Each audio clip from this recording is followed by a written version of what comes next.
Ang mga lalaki, nakakapagod din makarinig lagi ng words na pare-pareho na lang lahat ng mga lalaki. Kasi may mga kilala pa rin naman ako na seryoso at totoong magmahal. Marami yan. Ang mga lalaki, tahimik lang sila. Lagi silang walang kibo. Maski anong daldal mo, minsan wala talaga silang reaksyon. Normal lang yon, huwag kang magreklamo. Halos lahat naman ata ng lalaki ganun. Yung mga lalaki minsan insensitive pero hindi ibig sabihin wala silang pake. Minsan kaya sila ganun para hindi na lang din sila masaktan. Yung mga lalaki na yan kahit walang tibo, nasasaktan din naman sila. Hindi natin alam na kahit todong ngiti sila, kahit nasasaktan, wala silang magawa, lunok na lang lahat ng sakit. Okay na sila na yung masaktan kaysa tayong mga babae. Hindi lahat ng lalaki showy in public. Minsan, sapat na nasa'yo pinapakita na mahal ka talaga niya. Hindi naman ang buong mundo ang minamahal nila, kundi ikaw. Minsan, hindi din sila ma-effort kasi hindi naman nababase dun kung mahal mo talaga ang isang tao. Yung effort na sinasabi ko, yung mga gifts at surprises, ha?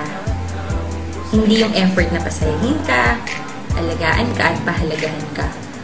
Minsan, hindi din sila vocal sa pagmamahal nila sa'yo. Maraming boys ang ganyan. Kung minsan nakakalimutan nilang mag-I love you sa text or sa tawag, okay lang yun.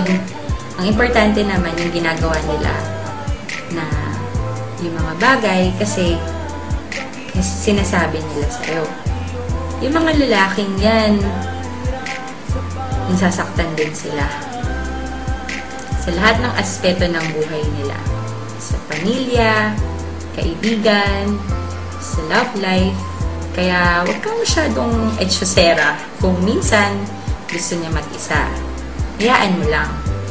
Pag ayaw ka niya kausapin muna kung may problema sila, huwag ka naman magre-reklamo agad.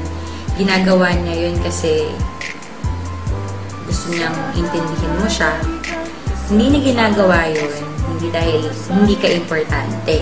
Pero ginagawa niya yun kasi sobrang mahal ka niya at ayaw ka niyang madamay at mahirapan sa pinagdadaanan niyang paghihirap. Yung mga lalaking yan, mas mataas pa sa Eiffel Tower ang pride. Marami yung kilalang ganyan. Normal lang yun. Huwag kang masyadong mag-e-emote na hindi ka na sinusuyo. Aba, kung ikaw naman may kasalanan, ikaw magpakumbaba. Kasi kahit gaano pa kataas yung pride nila, kung alam nilang sila yung mali, sila naman yung nagpapakumbaba. Hindi lahat ng lalaki manloloko. Taga mo yan sa bato. Hindi dahil nagmahal ka at nabigo ka, uhusgahan mo na silang lahat. Kaya nga iba-iba tayo ng mukha. Iba-iba din naman na ugali at saka ng pananaw sa buhay. Minsan, kaya ka naluloko kasi ibig sabihin, hindi talaga kayo yung para sa isa't isa.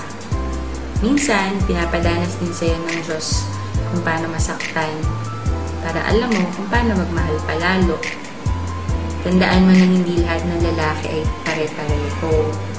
Kahit nagaano ka pa nila naloko, or gaano pa sila kagago.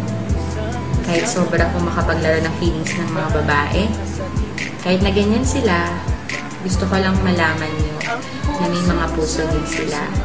At gusto lang nila ng isang tao na iintindi sa kanila at magsistay sa tabi nila kahit na gaano pa sila kagago.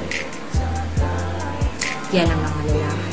Sana ay lagi kang kasama ng puso kong ito na sa iyo'y nagdurusa. Sana nga ay pansinin kahit nasa tingin ang pag-ibig na nagpahalaga. Ang puso ko sa iyo'y sumasamo na sana ay dinggin ang sinasabi ng puso na sana sa gabing ito at awit ko sa